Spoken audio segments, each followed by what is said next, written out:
everybody, welcome back to another episode of my Journey to Wellness series. In today's episode, we're gonna jump right into talking about the macronutrients. There are 3 macronutrients, which are protein, fats, and carbs.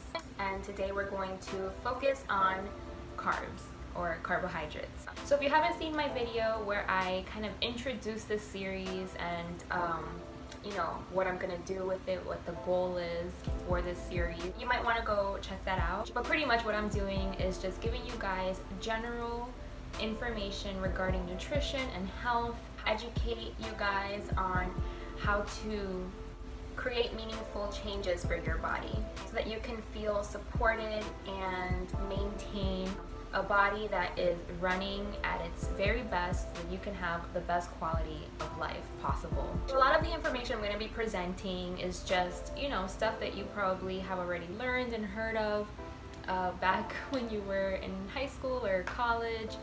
But a lot of this stuff is just forgotten. Maybe it was boring for a lot of people and didn't really want to sit through any of that. Although it can be a little bit, you know, like science-y and stuff like that, I do encourage you guys to still try to learn this stuff, because personally for me and from what I've seen, for people to make real changes in their lives, it's coming from a place of education, a place of understanding how things work, the importance of certain things. And if you don't have that education or that understanding, it's easier for you to just continue what you're doing, even if what you're doing is harmful or hurtful to you. So I do encourage you guys to try. You know, I know I'm gonna try not to make it boring, of course, but it is very science-based information, as you can imagine. Nutrition is. But I do think it's important, which is why I'm making these videos in the first place, because I do find it to be very important to know the information and to present the information, because as general and as basic as you think it is, a lot of people literally don't know. I feel that if we had this education and more people were aware of it, that more people would make better choices. They would make better lifestyle choices, better decisions regarding their health. And believe it or not, a lot of doctors don't even know a lot of information regarding nutrition. It's known that doctors in medical school, they get maybe like 3 to 6 weeks of nutrition information. And I'm not saying all of them, I'm saying generally the way that medical school is set up, they don't really talk too much about health and how food and lifestyle and stuff like that, how that can be such a big factor into what is happening to you and how to live a more intentional and aware lifestyle. A lot of them, generally speaking, they don't really look at nutrition and health and lifestyle and the foods that you eat and the choices you're making as part of the treatment plan, or even as part of the problem of what got you there in the first place. So that's why it's important for you to just know this information for yourself so that you can take it with you on your health journey and make better decisions for yourself and for your family. So we're gonna jump right in, like I said, with carbs. So carbohydrates, they get a really bad reputation. A lot of people think that you have to stay away from carbs, that carbs are bad. They try to stick to like these low carb diets, when carbs are actually a very important part of the diet. 50% of the calories that you consume should be coming from carbs. It's an essential part of nutrition, and it's primarily where we get all of our energy from to do everything we have to do in a day. And it's really important as well for brain function. So there are 3 different types of carbohydrates. That's simple carbs, complex carbs, and fiber.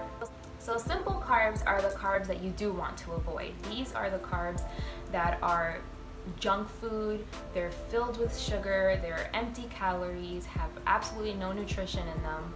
It's just a bunch of empty calories.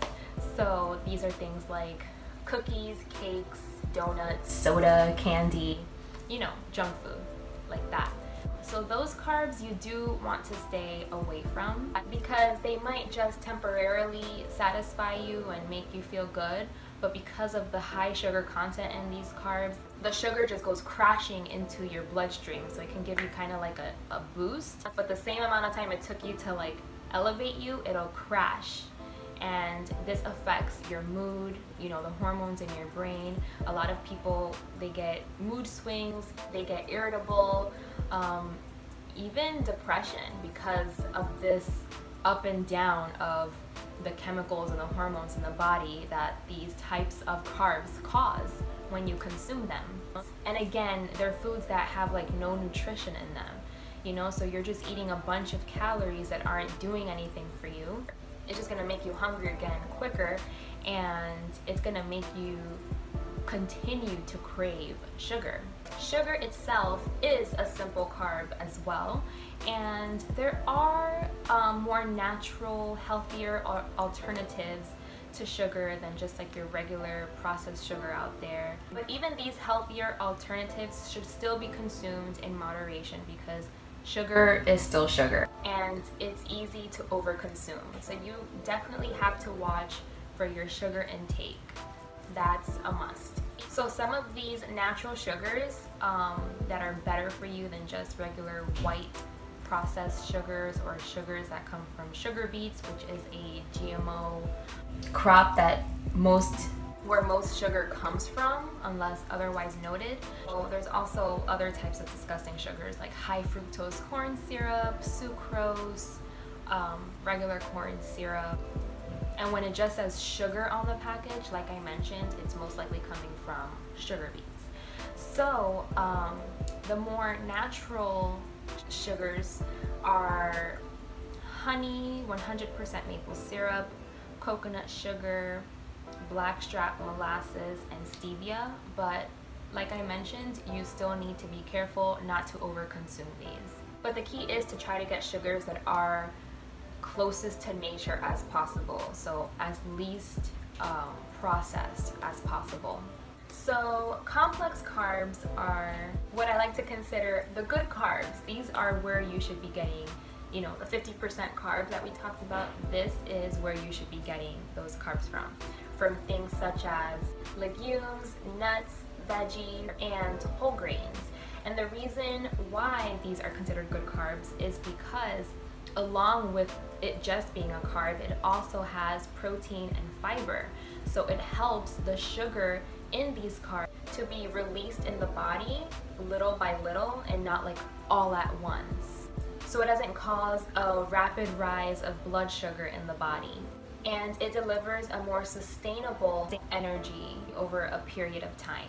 So having the protein and the fiber in there with the carb, the sugars release at a steady rate, so it keeps your hormones and everything in your body balanced. So it helps you feel better. So I'm going to talk a little bit about how the body regulates blood sugar, just so that you can get a feel for why this is so important. So blood sugar just means how much sugar is in the blood.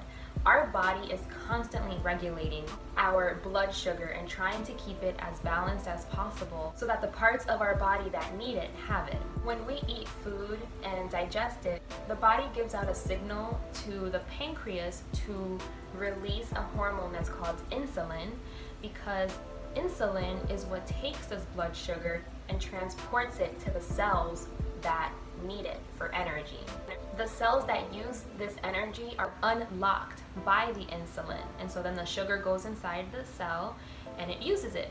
But when there's too much sugar that's just like building up in the blood, it piles up into a molecule that's called glycogen, and then it goes and hangs out by the liver until the body calls for it. It's kind of like a little store of sugar that is just waiting for, if like whenever any of the cells need sugar, the body will then release that store of sugar that it has there to those cells that need it. So that when our blood sugar does fall too low, there's already a supply waiting for it to be transported to the cell that needs it, or the cells that need it. So this is how it works in a regular healthy body. The insulin helps the receptor of the cell open up so that the glucose can enter it.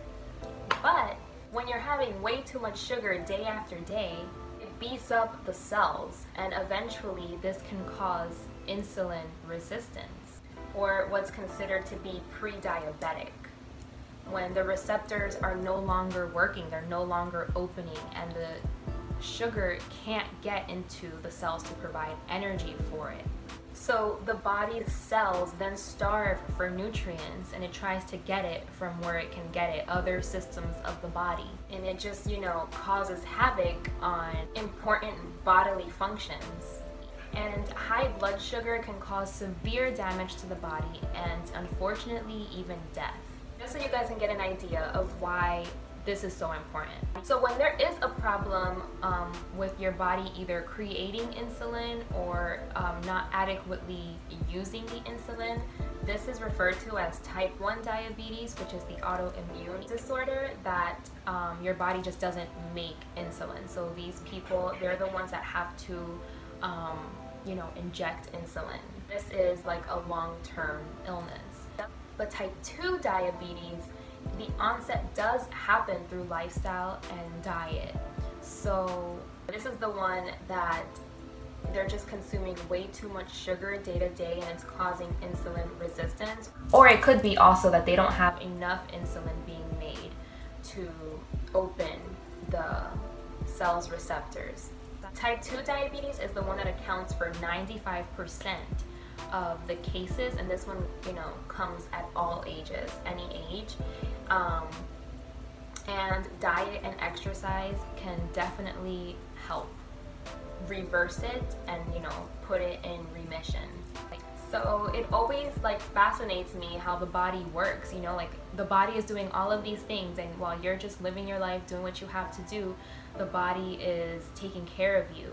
And that's why every organ is important. Every piece to the body is like a piece of the puzzle. It's doing its job. It's carrying out its function to keep you healthy. So that's why you have to make sure that you are being aware and living a conscious lifestyle where you're making good choices for your body so that it can continue to take care of you like this. Because if you don't, and you don't know what you're doing to yourself, that's where all of these diseases and problems arise. Our bodies are so intelligent, they're like machines, and you just have to take care of it, make the right decisions, and it'll take care of you. So moving on to the next carb type is fiber. Fiber is carbs that your body can't digest for energy, but that do play a very important part in the body. Fiber can be found in fruits, vegetables, whole grains, and seeds. There are also two types of fiber, insoluble and soluble. Insoluble fiber is the one that does not dissolve in water and that absorbs water, causing these foods to attract water to make the waste easier to pass through. And then soluble fiber is the one that does dissolve in water. So it turns kind of into a gel-like consistency for the nutrients to be easily absorbed at a steady rate. So this kind of fiber is found in oats, barley, apples, citrus fruits. But consuming fiber is really important and beneficial because it takes longer for you to chew, making foods more satisfying and keeping you fuller for a longer period of time, so it does curb overeating. Fiber also helps you digest at a steady rate, so it prevents sugar highs and lows that can affect mood and behavior. Soluble fiber also helps to carry out dietary cholesterol out of the body, lowering the cholesterol found in the blood, which is also a common problem that many people have. And it's also good for the gut. It encourages the growth of good bacteria while keeping the harmful bacteria away. Fiber is also what is known to help people with constipation. So if that's a problem, you just need to up your fiber. However, also make sure to drink a lot of water, because if you don't, then the fiber can cause your constipation to be worse. So ultimately, get the fiber that you need a day and also drink lots of water. to aid in healthy digestion. Also, just a tip, there's more fiber in the peels of the vegetables and the fruits that you eat. So if you can, keep it on, do, because there's more fiber there than there is in the actual vegetable or fruit. So I'm gonna give you guys some tips so that you can make sure that you're eating a good amount of fiber a day, since a lot of people find it hard to eat fruits and vegetables. A good way to make sure that you're getting enough is by making smoothies. I love smoothies. They're so easy, they're so versatile. Whatever you have on hand, you can easily like pack in like a cup or two of spinach, you know, where it would have been harder for you to eat it. I mean, I personally love eating it now in salads and stuff, but if you're someone that you can't stomach it, put it in your smoothies. That's really a good way to consume it. Also, using whole grains instead of white, whether it's bread, pasta, opt for the whole grain, because what you're having is the outer part of the grain that's called the bran, and this part is taken out from white flour. So good alternatives to white rice would be brown rice or wild rice. Beans are also very high in fiber and they're easy to add to any meal. The best way to make beans is to pre-soak them yourself, you know, get the hard dried beans and do it yourself. But if you're in a hurry, canned beans are okay to use as well. The best greens to use are the dark leafy greens. So don't use iceberg lettuce, you know, that's usually the lettuce that they serve at restaurants. You want to opt for romaine lettuce or spinach, arugula, watercress, kale, stuff like that. The key is always just to, if you're eating it in a salad, to chop it up like really good. The kale, tenderize the kale so it's not like so like rough. That's the key to enjoying it more when you're eating it. But if you're putting it in your smoothie, you know, just wash it and throw it in there, and you're good. You're getting your fiber just like that. See, it's easy.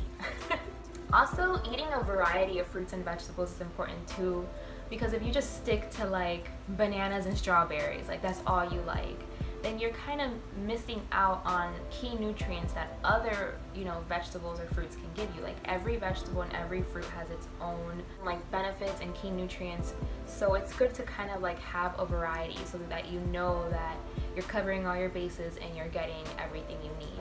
And don't think that salads have to be boring or disgusting. I love salads so much. There's so much you can do with it to make it delicious and you know, be appealing. Just, of course, use the dark greens that I said previously. You know, you can go for dark greens. Like I love to do romaine lettuce with either spinach or kale, maybe some arugula, as well as watercress. I love watercress.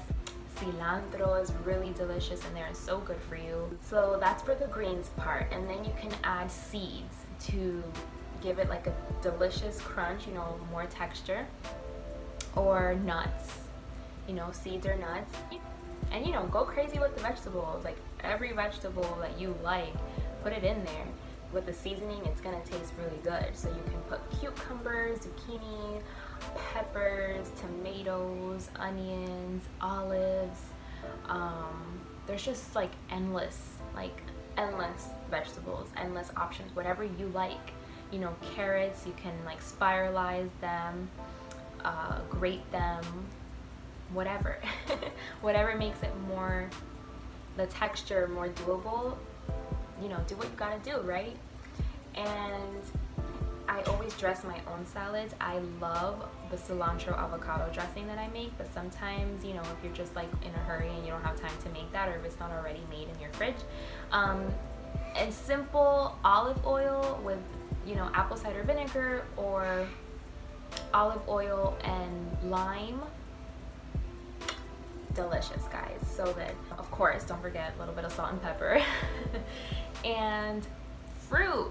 I love adding fruit to my salads. Strawberries, grapes, apples, oranges, these are all really good options, and it just gives it like that contrast of flavor is delicious in my opinion. So yeah, have fun with your salads, dress it up. I recommend, if you're not really someone that eats salad, or you want to get your kids to start kind of eating salad, do it in the beginning of the meal when you're like at your most hungriest, when you're just like eat anything, you know, that's probably when you wanna, it'll be easier to get yourself to eat it. But the reason why I say this is because there are so many benefits to eating vegetables. I know that's kind of like the one that a lot of people can have trouble with, but they're so beneficial. There's, you know, vegetables pack such a nutrient dense punch and like the tiniest amount of calories. So like an example would be broccoli. Like a cup of broccoli has an entire day's worth of vitamin C, tons of calcium, even protein, believe it or not, and it's only 25 calories. They keep you feeling good and energetic. They provide the energy that your body needs at slow and steady rates. So it also helps the hormones stay balanced in the body. So it helps you feel good. Also, you can eat as much of them as you want, because it's kind of like impossible to overeat vegetables, since it is a fiber.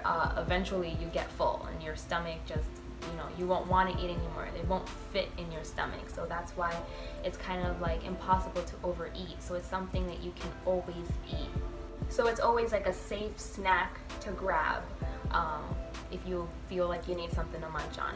So like I mentioned, complex carbs help our hormones to stay balanced. It helps to release the hormones in our brain that regulate sleep, mood, appetite, and general well-being altogether. So when these hormones get out of balance, it contributes to anxiety, depression, and mood swings, and, you know, other mood disorders. So the more balanced these hormones are, the better you feel. So here are some tips to keep your hormones balanced so that you can always feel your best. Laughter. Laughter is a mini aerobic exercise that increases heart rate and blood circulation and lowers stress hormones. So it's a great technique to just relax. Exercise. Exercise isn't only good for, you know, your physical body, but it's really good for your brain too. You know, it can elevate the happy hormones, or those endorphins you feel after you work out. I know those of you that work out, you just feel like this wave of just happiness and accomplishment, and like you're on top of the world. I know I do. After a good workout, I'm feeling so good, I'm feeling so great. And whenever you're feeling uneasy, irritable, in a bad mood, go work out. You know, you probably have a lot of pent-up energy just like stuck that you need to release, and that's always a good way to go and like keep the energy moving and flowing. Exercise also builds really good self-esteem. You feel like you're capable of meeting life's challenges, like you're more up for the task to go out there and live, and that you're worthy of attaining happiness. We know that low self-esteem contributes to and is directly connected to poor behavior, bad decision making, things like violence and substance abuse. Our body and mind are very, very connected. Exercise also improves, you know, your mental perception. It clears your mind, reduces stress, so it definitely like elevates your mood.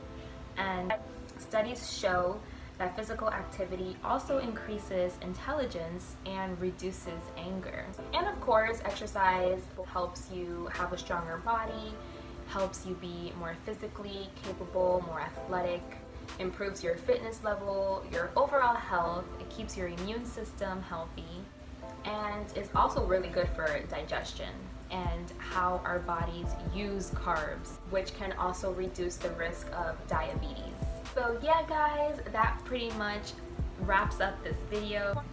I hope that that was informative. I hope that you take some of that information with you, apply it to your life, see in what areas you might need this information, that you could, you know, maybe eat more fruits, maybe eat more vegetables, make it a thing, to have a smoothie every day, to have a salad every day, to reduce these junky carbs, these simple carbs, and only stick to complex carbs, and understanding why that's important, understanding why it's important to regulate blood sugar so that our bodies can continue to operate the way they're supposed to, so that everything is working how it's supposed to.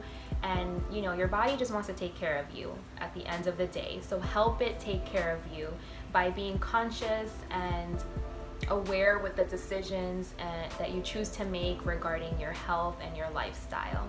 And I feel that the first way you can start to do that is by knowing this information and becoming an educated person and applying it into your life and becoming a positive role model and influence for those around you, whether you have kids or, you know, just other people, friends, parents, family that you want to also influence in a good way. So if you guys have any questions at all, don't hesitate to contact me, comment, message me. I will answer them as best as I can. Remember, also stay active. Exercising is also a really important step to maintaining your hormones and your sugar levels balanced, and staying happy and having a clear mind to be able to do this to the best of your ability, right? So thank you guys so much for joining me today, for watching this video, for wanting to improve your health. I'm proud of you. My next video, I will be discussing protein. So stay tuned for that. And thank you so much for watching. Until next time, bye.